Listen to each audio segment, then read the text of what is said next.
Hello friends, ಹೇಗಿದ್ದೀರಾ? ಚೆನ್ನಾಗಿದ್ದೀರಾ friends? ನಾನು ಸಹ ಚೆನ್ನಾಗಿದ್ದೀನಿ ಫ್ರೆಂಡ್ಸ್. ನೋಡಿ ಫ್ರೆಂಡ್ಸ್, ಈ ದಿನ ನಾವು ಮೆಂತ್ಯ ಸೊಪ್ಪಿನ ಬಗ್ಗೆ ತಿಳಿದುಕೊಳ್ಳೋಣ ಫ್ರೆಂಡ್ಸ್.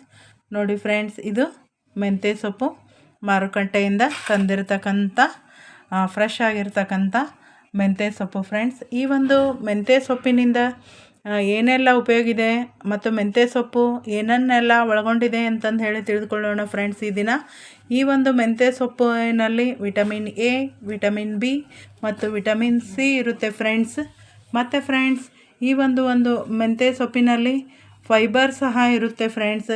ಈ ಒಂದು ಮೆಂತ್ಯ ಸೊಪ್ಪನ್ನು ನಾವು ಸೇವನೆ ಮಾಡೋದರಿಂದ ಏನೆಲ್ಲ ಉಪಯೋಗಕಾರಿ ತಿಳ್ಕೊಳ್ಳಿ ಫ್ರೆಂಡ್ಸ್. ಇದು ನಮ್ಮ ಚರ್ಮದ ಆರೋಗ್ಯಕ್ಕೆ ಉಪಯೋಗವಾಗಿರ್ತಕ್ಕಂಥದ್ದು.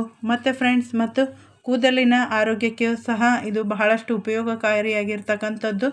ಈ ಒಂದು ಮೆಂತ್ಯ ಸೊಪ್ಪನ್ನು ಪೇಸ್ಟ್ ಮಾಡಿಬಿಟ್ಟು ತಲೆಗೆ ಹಚ್ಕೊಳ್ಳಿಕ್ಕೆ ಹೇರ್ ಪ್ಯಾಕ್ ಆಗಿನೂ ಉಪಯೋಗ ಮಾಡ್ತಾರೆ ಫ್ರೆಂಡ್ಸ್. ಮತ್ತು ಇದರಲ್ಲಿ ಫೈಬರ್ ಅಂಶ ಇರುವುದರಿಂದ ಇದು ಜೀರ್ಣಕ್ರಿಯೆಗೆ ಒಳ್ಳೆ ಉಪಯೋಗಕಾರಿಯಾಗಿರ್ತಕ್ಕಂಥದ್ದು.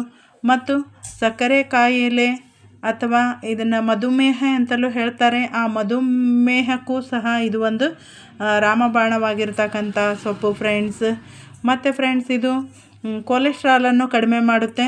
ನಮ್ಮ ಶರೀರದಲ್ಲಿರ್ತಕ್ಕಂಥ ಕೊಬ್ಬಿನ ಪ್ರಮಾಣವನ್ನು ಕಡಿಮೆ ಮಾಡಿಬಿಟ್ಟು ನಮ್ಮ ಶರೀರದ ತೂಕವನ್ನು ಕಡಿಮೆ ಮಾಡುತ್ತೆ ಫ್ರೆಂಡ್ಸ್. ಇಷ್ಟೆಲ್ಲ ಉಪಯೋಗವನ್ನು ಮೆಂತ್ಯ ಸೊಪ್ಪು ಹೊಂದಿದೆ ಅಂತ ಅಂದಾದಮೇಲೆ ನಾವು ಮೆಂತ್ಯ ಸೊಪ್ಪನ್ನು ಹೆಚ್ಚು ಹೆಚ್ಚು ಬಳಸೋಣ, ಹೆಚ್ಚು ಹೆಚ್ಚು ಆರೋಗ್ಯವನ್ನು ಕಾಪಾಡಿಕೊಳ್ಳೋಣ ಫ್ರೆಂಡ್ಸ್.